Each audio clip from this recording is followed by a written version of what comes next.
আসসালামু আলাইকুম রহমতুল্লাহি আবরাকাতুহ। আউযু বিল্লাহি মিনাশ শাইতানির রাজিম। বিসমিল্লাহির রহমানির রহিম। ইয়া আইয়ুহাল্লাযীনা আমানু ইত্তাকুল্লাহা ওয়া কুনু মা'আস সাদিকিন। আল্লাহ রাব্বুল আলামিন কোরআনুল কারীমের মধ্যে বলেন, হে ঈমানদারেরা, তোমরা আমি আল্লাহ তাআলাকে ভয় করো এবং সত্যবাদীদের সঙ্গী হয়ে যাও। এখন আল্লাহ তাআলাকে ভয় করার পরে আল্লাহ তাআলা কেন সত্যবাদীদের সাথে সঙ্গ দিতে বললেন, তাদের সঙ্গী হওয়ার জন্য বললেন? এটার উদ্দেশ্য হলো, মুফাসসিরিন কিরাম লিখেন যে আল্লাহ তাআলা সত্যবাদীদের সঙ্গী হওয়ার জন্য এই জন্য বলেছেন, কারণ সৎসঙ্গে স্বর্গবাস, অসৎসঙ্গে সর্বনাশ, এরকম একটা প্রবাদ বাক্য আমাদের সমাজে রয়েছে। তো এই জন্য দেখবেন, যে মানুষটা ভালো মানুষের সাথে চলাফেরা করে, মানুষটা যদি খারাপও হয়ে থাকে, একটা সময় দেখবেন যে ওই খারাপ মানুষটা কি ভালো হয়ে যায়। আর অনেক সময় দেখা গেল একটা খারাপ মানুষ বা একটা ভালো মানুষ যখন একটা খারাপ মানুষের সাথে চলাফেরা শুরু করে, তখন দেখবেন যে এই ব্যক্তিও কিন্তু ওই খারাপ মানুষের মতোই হয়ে যায়। হ্যাঁ, এরকম বহুত নজির আমরা দেখতে পাই। এ হলো একটা কথা। এটা যদিও প্রবাদ বাক্য সমাজের আমরা মনে করি, কিন্তু আসলে এটা একটা হাদিস। এবং আরেকটা কথা আছে যে যার সঙ্গে যার মহাব্বত তার সাথে তার কেয়ামত। এটাকেও আমরা সমাজের একটা প্রবাদ বাক্য মনে করি, অথচ এটাও একটা হাদিস যে যে ব্যক্তির সাথে যার মহাব্বত থাকবে, যার মহাব্বত থাকবে আলেম ওলামাদের সাথে, ওই ব্যক্তির হাসর নাসর হবে আলেমদের সাথে।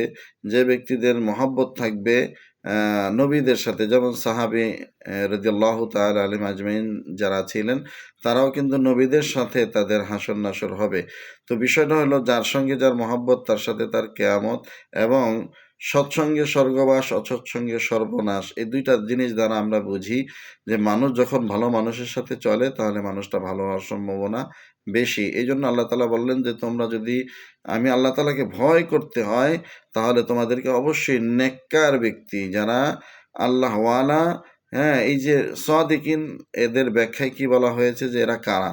এরা হলো মিনান নাবিয়্যিন ওয়াস-সিদ্দিকিন ওয়াশ-শুহাদাই ওয়াস-সালিহিন। এই ৪ শ্রেণীর ব্যক্তিদেরকে আল্লাহ তাআলা সত্যবাদী হিসাবে মানুষের সামনে পরিচয় করিয়ে দিয়েছেন।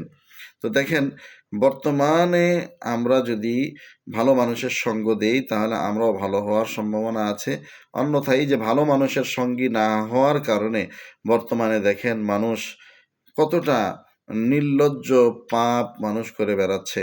যেমন জেনা ব্যভিচারের মতো কাজ করতেও মানুষ একটুও দ্বিধাবোধ করছে না, অথচ যদি কোনো ভালো আল্লাহওয়ালাদের সাথে সম্পর্ক থাকতো, তাহলে কিন্তু এই মানুষটা ভালো হওয়ার সম্ভাবনাই বেশি থাকতো। এ ধরনের অপকর্ম হওয়ার সম্ভাবনা একেবারে 0 থেকে 0% ছিল।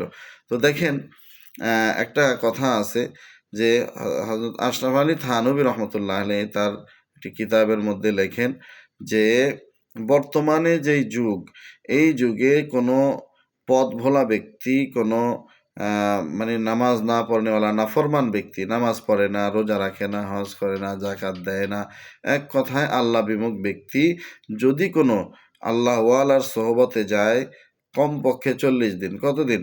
40 দিন যদি কোনো আল্লাহওয়ালার সোহবতে থাকা যায়, এটা আশরাফ আলী থানভী রহমতুল্লাহ আলাইহি বলেন যে এতটুকু গ্যারান্টি দেওয়া যায় যে ওই ব্যক্তির মধ্যে আর ওই যে ফাহেসা কাজ, হ্যাঁ, জেনা, ব্যভিচার, গুনাহের কাজের দিকে যে উদ্বুদ্ধ ছিল লোকটা, এইদিকে মানুষটা আসলে আস্তে আস্তে কি মানুষটা ওখান থেকে দূরে চলে আসবে, অর্থাৎ নেকের পথে চলে আসবে।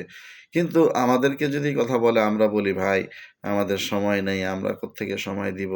অথচ যদি কোনো ডাক্তারের কাছে যান, ডাক্তারের কাছে যাওয়ার পরে যদি ডাক্তার বলে যে ভাই আপনার তো ক্যান্সার হয়েছে, এখন আপনাকে কি করতে হবে? আপনাকে মনে করেন যে ভারতে যায়া এরকম ২ মাস কন্টিনিউ ট্রিটমেন্ট করতে হবে, তারপরে আপনি সুস্থ হবেন। দেখেন, দুনিয়ার জীবনটা কিন্তু ক্ষণস্থায়ী জীবন। এই দুনিয়াতে চিরদিন মানুষ থাকে না। এই দুনিয়া চিরদিন থাকার জায়গা না। অথচ এই শরীরের জন্য, শরীরে ক্যান্সার হয়েছে, এটার জন্য আপনি মাসকে মাস সময় দেওয়ার জন্য আপনি রেডি আছেন। কিন্তু আপনার যে আসল জিন্দেগি আখেরাত, সেই আখেরাতের যে মূল সম্বল, রূহ, আত্মা, এই যে আপনার ভিতরে যে গুনাহে আপনার দিলটাকে একেবারে মনে করেন ঝঙে ধরে আপনাকে নেকের কাছ থেকে দূরে সরাইয়া দিয়েছে আপনার এই নফস, সেই নফসের চিকিৎসা আপনি আমি একটু সময় করে করব, সেটা আমরা করতে পারি না। এটা খুব আফসোসের বিষয়।